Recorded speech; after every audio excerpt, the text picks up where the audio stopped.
आप देखें इंडियंस यानी हिंदू जहां भी जाते हैं वो कभी वहां की सियासत में कोई मुदाखलत नहीं करते। उनका कोई गुड। एक वो थ्रेट नहीं देखे जाते कहीं भी दुनिया में। बिल्कुल सही, बिल्कुल सही। जहां मुसलमान आ जाएं तो वो थ्रेट थ्रेट अपने आप ही बन जाते हैं। ने सुना कि सऊदी अरेबिया ने पाकिस्तान को कंप्लेन की है कि अपने भिखारियों को अपने कंट्री में रखें।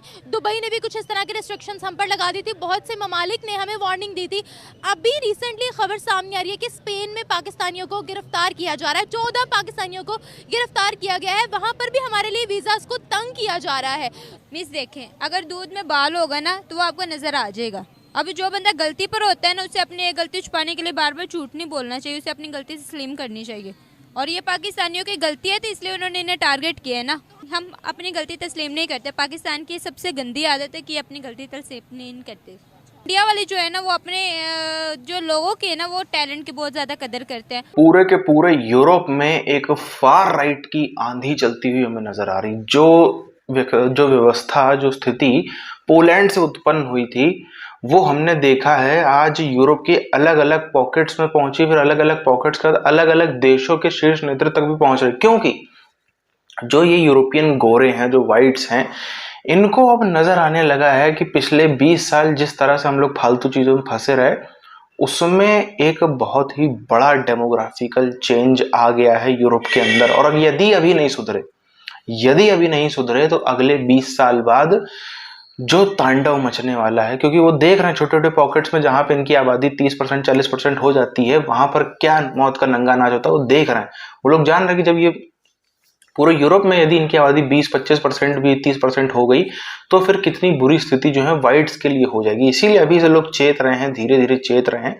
और इसी का नतीजा अब आप देखना, अगले 5 साल जो है ना, पूरे यूरोप में भीषण, इन दो कम्युनिटीज के बीच में भीषण तबाही और भीषण युद्ध मचता हुआ हमको नजर आने वाला है। आप देखें इंडियंस यानी हिंदू जहां भी जाते हैं वो कभी वहां की सियासत में कोई मुदाखलत नहीं करते। उनका कोई गुड। एक वो थ्रेट नहीं देखे जाते कहीं भी दुनिया में। बिल्कुल सही, बिल्कुल सही। जहां मुसलमान आ जाएं तो वो थ्रेट अपने आप ही बन जाते हैं। कोई बिल्कुल सही। दूसरा ना बनाए, वो खुद ही अपने आप को थ्रेट मुआशरे के लिए बना देते हैं। जी। तो मिडिल ईस्ट में भी जो अरब हैं वहां पे बहुत ज्यादा इंडियन काम करते हैं। बिल्कुल। तो उनका कोई नहीं होता कि उनकी सियासत में कोई हिस्सा लिया जाए। देखें, हमारे पास सोचना इस चीज़ को है कि हमें बाहर जाने की ज़रूरत क्यों पेश आती है। असल में बर्निंग क्वेश्चन ये है कि वो निकाल रहे हैं या नहीं निकाल रहे हैं। हम भी तो निकाल रहे हैं किसी ना किसी को। दुबई में, सऊदी में ये क्या करते थे, कॉन्ट्रैक्ट लेते थे, एडवांस लेते थे, पाकिस्तान आ जाते थे। ठीक है, मैं पाकिस्तानी, मुझे कॉन्ट्रैक्ट मिला, मैं ठेकेदार हूँ, आप मेरे पास, मैं आपको बुलाता हूँ पाकिस्तान से, आपको उधर फंसाएंगे, ठेकेदार मैं हूँ, पैसे लिए मैंने, मैं इधर आ जाऊँगा। हमको इस एक्सट्रीमिस्ट स्टेट, टेरर स्टेट, तो सारी दुनिया के लिए हम मुसीबत हैं। मैडलिन ऑलब्राइट ने कहा था, Pakistan has all the problems, it is very poor, it has nuclear weapons and it has no political leadership, it is an international migraine, उसने कहा था। माइग्रेन आप समझते हैं, सिर दर्द जो एग्जैक्टली। हाँ, ये तब की बात की हुई है। तो हमारा करेक्टर उसके बाद ठीक तो नहीं हुआ। आप हमास के लिए और फलस्तीन के लिए चीख रहे हैं यहाँ पे कि मुसलमान भाई हमारे मर रहे हैं, हम जिहाद करें। तो जो पठान भाइयों के घरों के ऊपर बुलडोजर चला दिए आपने यहाँ पे, वो मुसलमान नहीं है, अफगानी, इलीगल है। ठीक है, किसी सिस्टम के जरिए निकाले ना भाई उनको, कोई सिस्टम बनाया जाए ना। उधर से वो भी थ्रेट कर रहे हैं आपको, जो डिफेंस मिनिस्टर है अफगानिस्तान का, उसने कहा कि अब तैयार हो जाओ, हम भी आ रहे हैं। वो एक आर्टिफिशियल मुल्क है, इंडिया को तोड़ के बनाया गया इसको, और बनने के बाद इसका मकसद क्या था किसी को समझ नहीं आता। कोई अल्लामा इकबाल की बात कर देता है, कोई जिन्ना साहब की बात कर देता है। बात यह है कि इकबाल के अंदर भी कई किस्म की बातें हैं और जिन्ना साहब ने हर किस्म की बात की हुई थी। लिहाजा हमारा डिबेट वहां से निकले ही नहीं कि ये मुल्क बनाया किस लिए था। अगर मुसलमानों को बचाने के लिए बनाया था तो उसकी तो ये है कि आपने फिर अपना मुल्क तो खुद ही तोड़ दिया।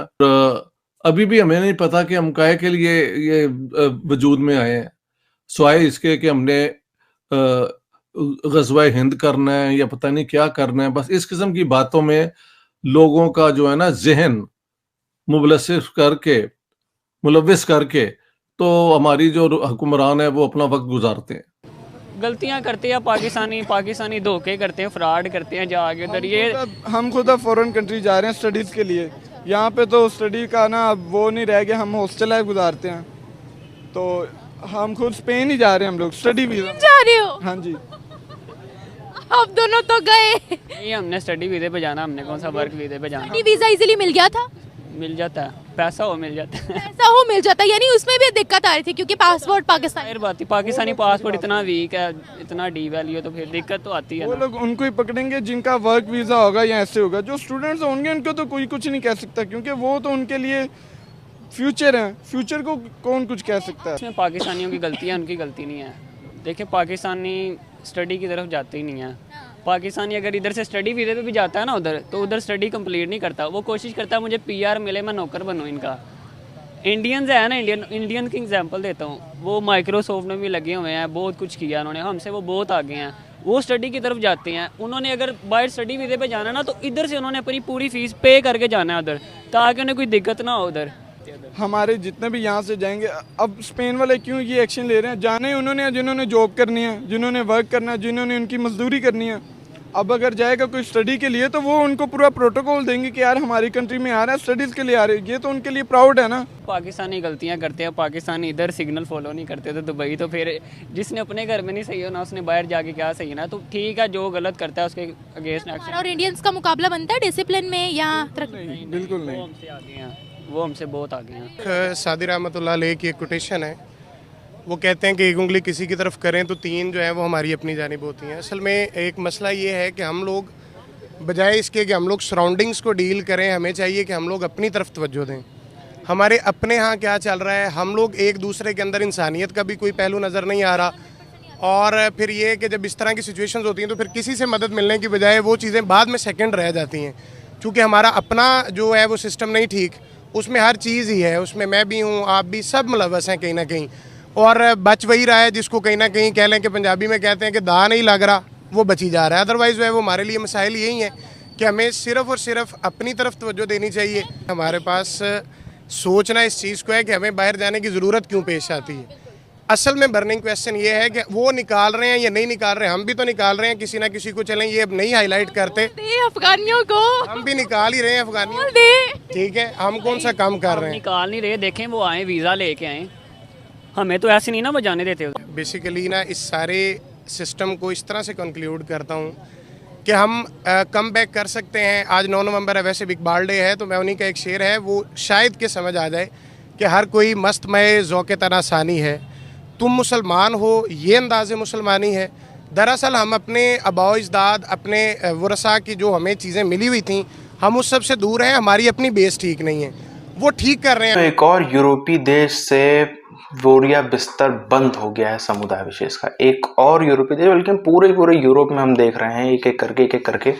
सबसे पहले जो शुरुआत कहीं पोलैंड ने करी थी कि हम नहीं किसी भी तरह के इलीगल माइग्रेंट्स को घुसने देंगे। एक तो ऑब्वियस सी बात है, जिस देश में इलीगल माइग्रेंट्स को, या मैं कहूँगा एक समुदाय विशेष के इलीगल माइग्रेंट्स को घुसने नहीं दिया जाता है, वहाँ पर हम उतना क्राइम रेट नहीं देखते हैं। और ये मैं नहीं कह रहा हूँ, ये पोलैंड के मिनिस्टर्स ने, पोलैंड के बार सरकार के अलग अलग खुद भी कहते रहते हैं, इसको पूरी दुनिया मानती है, ये फैक्ट्स के आधार पर बात है कि हाँ भाई यही होता है।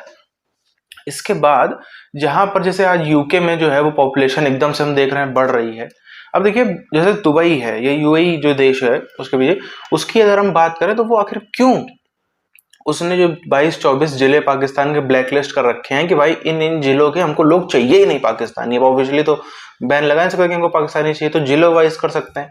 उसके बाद उन्होंने एक और कानून बना दिया कि भाई हमको जिसके 5000 दिरहम से कम जिसके खाते में होगा उसको हम घुसने देंगे। सबसे ज्यादा इससे कौन टारगेटेड हुआ है? सबसे ज्यादा इससे कोई टारगेट हुई है कम्युनिटी तो वो है पाकिस्तानी और बांग्लादेशी, सबसे ज्यादा। और वैसे तो बहुत लोगों पर सबसे ज्यादा यही टारगेट हुए। अब इनके बाद यदि हम देखें तो क्यों इस्लामिक कंट्रीज भी इस बीमारी से पीछे छुड़ाना चाहते हैं, विशेष तौर पर पाकिस्तानियों से क्यों पीछे छुड़ाना चाहते हैं? क्यों यूरोप इनको नहीं घुसने देता है? क्यों बाकी लोग इनको नहीं घुसने देते? उनको पता है जहां इनकी संख्या बढ़ेगी, और यदि वो संख्या जो है सिर्फ संख्या की नहीं, अगर वो नागरिकता के नाम पर संख्या बढ़ गई तो वो बहुत ही बड़ा इशू हो जाता है हर उस देश के रहने वाले के लिए। आप देखिए भारत के अंदर माइनॉरिटी बहुत सारी रहती है, लेकिन आपने कभी भी जैन कम्युनिटी के मुंह से नहीं सुना होगा 15 मिनट के लिए पुलिस हटा दो, कभी सिखों के मुंह से नहीं सुना होगा, कभी हिंदुओं के मुंह से नहीं सुना होगा जो भी मेजोरिटी है कि 15 मिनट के लिए पुलिस हटा दो। क्रिश्चियंस के मुंह से कभी सुना है? पारसियों के मुंह से सुना? किसी के मुंह से नहीं सुना होगा। सिर्फ एक ही है समुदाय, वो चाहे भारत में हो चाहे पाकिस्तान में भी यही बातें हैं, भारत में भी यही बातें, दुनिया के कहीं और किसी कोने में चले जाए वहां भी वही बातें। क्यों है आखिर ऐसा? कोई समझ नहीं पाया। क्यों आखिर इतनी नफरत है नॉन मुस्लिम्स के प्रति? क्यों आखिर ऐसा क्या बिगाड़ा है? क्यों आखिर जी और जीने दो के सिद्धांत पर नहीं चलते? सब इस बात से परेशान है। हालांकि यूरोप में जिस तरह का फार राइट आ रहा है, जो कि मैं आपको साफ तौर पर कह रहा हूँ, भारत में बहुत समय लगेगा आने में। भारत में भी जल्दी फार राइट नहीं आ सकता। क्यों नहीं आ सकता? क्योंकि यहाँ पे नेता आ जाते हैं फार राइट वाले। हमारे यहाँ पे नेता बहुत सारे फार राइट वाले मौजूद हैं, मगर हमारे आपके जैसे लोग नहीं है फार राइट वाले। हमारे आपके जैसे लोग अभी कुछ बात सुन करके थोड़ा सा फार राइट होने का दिखावा करेंगे 2 मिनट के लिए, फिर कुछ होंगे, फिर अरे भाई सेकुलरिज्म की नदियाँ, सबका खून है स्मार्ट टीम, दुनिया भर की बातों कहने लग जाएंगे, छोड़ के मुख्य बात होगी आखिर उनको फ्यूचर जनरेशन को क्या हो सकता है, वो सब चीजें छोड़ करके वो वापस उसमें लगेंगे। तो जैसे पब्लिक का, जब तक पब्लिक में शऊर नहीं डेवलप होता तब तक फार राइट कहीं भी नहीं आता। यूरोप में आ रहा है, क्योंकि यूरोप की पब्लिक का जो है वो शऊर डेवलप हो। जब पब्लिक ऐसी हो जाती है तो फिर नेताओं को मजबूरन होना पड़ता है। नेता अगर हो जाए, पब्लिक ना हो, तो मजबूरन नेताओं को सेकुलर होना पड़ता है। वही कारण है जो यूरोप में अब आने वाले 5 साल 10 साल आप देखेंगे ना, भयानक तबाही बचने वाली है।